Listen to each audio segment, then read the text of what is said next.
सबसे पहले आपको बताएं, आज रवां साल का दूसरा मुकम्मल चांद ग्रहण पाकिस्तान में जुज़वी चांद ग्रहण का आगाज हो गया है। महकमा मौसमियात के मुताबिक चांद ग्रहण का मुशाहिदा यूरोप, एशिया, ऑस्ट्रेलिया, अफ्रीका, शिमाली और जनूबी अमरीका में किया जा सकता है।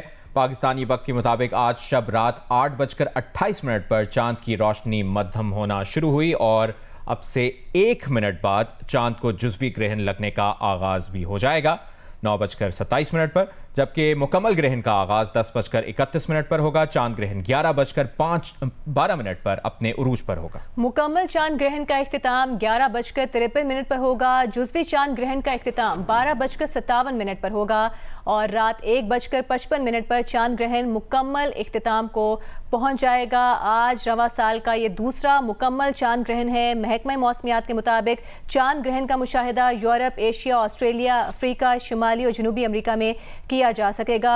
चांद ग्रहण के बारे में कुछ मालूमात आपको दें तो चांद ग्रहण बुनियादी तौर पर उस वक्त होता है जब ज़मीन चांद और सूरज के दरमियान आ जाती है, जिससे चांद पर सूरज की रोशनी नहीं पड़ती और चांद नज़र नहीं आता या चांद की अपनी जो रोशनी है वो मध्यम हो जाती है। दूसरे लफ्ज़ों में चांद ग्रहण के दौरान हमें ज़मीन का साया चांद पर पड़ते हुए दिखाई देता है। और अभी 9:27 पर चांद को जुज़वी ग्रहण लगने का आगाज हो चुका है। मनाजिर भी आप स्क्रीन पर देख रहे हैं। पाकिस्तान में जुज़वी चांद ग्रहण का आगाज हो गया है। मुकम्मल चांद ग्रहण 10:31 पर होगा, जबकि 9:27 यानी इस वक्त चांद को जुज़वी ग्रहण लगने का आगाज हो चुका है। मुकम्मल ग्रहण का आगाज 10:31 पर होगा। चांद ग्रहण 11:12 पर अपने उरूज पर होगा। और जिस तरह हम बता भी रहे थे कि सूरज ग्रहण की तरह चांद ग्रहण भी 3 किस्म के होते हैं। मुकम्मल चांद ग्रहण के दौरान नासा के मुताबिक चांद और सूरज दुनिया से 2 मुख्तलिफ समतों में होते हैं। नासा कहता है कि चांद ग्रहण के दौरान चांद ज़मीन के साए में आ जाता है, लेकिन इसके बावजूद कुछ रोशनी चांद पर पहुंचती रहती है। चांद ग्रहण के दौरान सूरज की रोशनी ज़मीन की फ़ज़ा से गुजरकर चांद पर पड़ती है। इसी वजह से ग्रहण के दौरान चांद सुर्ख नजर आता है, जिसे ब्लड मून भी कहा जाता है। जो सुर्खी चांद पर नजर आती है उसे ब्लड मून कहा जाता है। चांद ग्रहण के दौरान सूरज की रोशनी जमीन की फिजा से गुजरकर चांद पर पड़ती है और इसी वजह से ग्रहण के दौरान चांद सुर्ख नजर आना शुरू हो जाता है। ये मनाजिर भी आप जियो न्यूज़ की स्क्रीन पर देख सकते हैं। जो आपको सुर्खी नजर आ रही है इसे ब्लड मून भी कहा जाता है।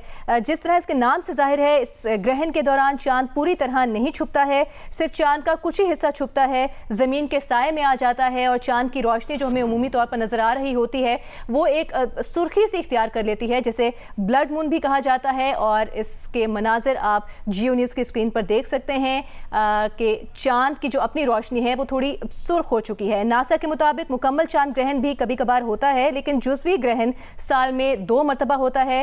चांद ग्रहण उस वक्त होता है जब जमीन चांद और सूरज के दरमियान आ जाती है, जिससे चांद पर सूरज की रोशनी नहीं पड़ती, चांद नजर नहीं आता, रोशनी मध्यम हो जाती है या सुर्खी इख्तियार कर लेती है। इसका मुशाहिदा आप कर सकते हैं जियो न्यूज़ की स्क्रीन पर जो मनाजिर आ रहे हैं, इसे ब्लड मून भी कहा जाता है। पाकिस्तान के मनाजिर आप देख रहे हैं, जबकि महकमा मौसमियात के मुताबिक चांद ग्रहण का मुशाहिदा यूरोप, एशिया, ऑस्ट्रेलिया, अफ्रीका, शिमाली और जनूबी अमरीका में भी किया जा सकता है। ये जिस तरह हम ब्लड मून के बारे में बता रहे हैं, मनाजिर भी इस वक्त आप स्क्रीन पर देख रहे हैं। चांद ग्रहण के दौरान सूरज की रोशनी ज़मीन की फ़ज़ा से गुजरकर चांद पर पड़ी है। इसी वजह से ग्रहण के दौरान चांद सुर्ख नज़र आ रहा है और इसे ब्लड मून कहा जाता है। और जिस तरह इसके नाम से जाहिर है कि इस ग्रहण के दौरान चांद पूरी तरह नहीं छुपता और सिर्फ चांद का कुछ हिस्सा ही ज़मीन के साए में आता है। मनाजिर इस वक्त आप जियो न्यूज़ की स्क्रीन पर देख रहे हैं। रवा साल का दूसरा मुकम्मल चांद ग्रहण पाकिस्तान में जुज़वी चांद ग्रहण का आगाज़ हो गया है और जिस तरह से हमने आपको अपडेट किया, आपसे कुछ देर पहले 9:27 पर चांद को जुज़वी ग्रहण लगने का आगाज़ हुआ।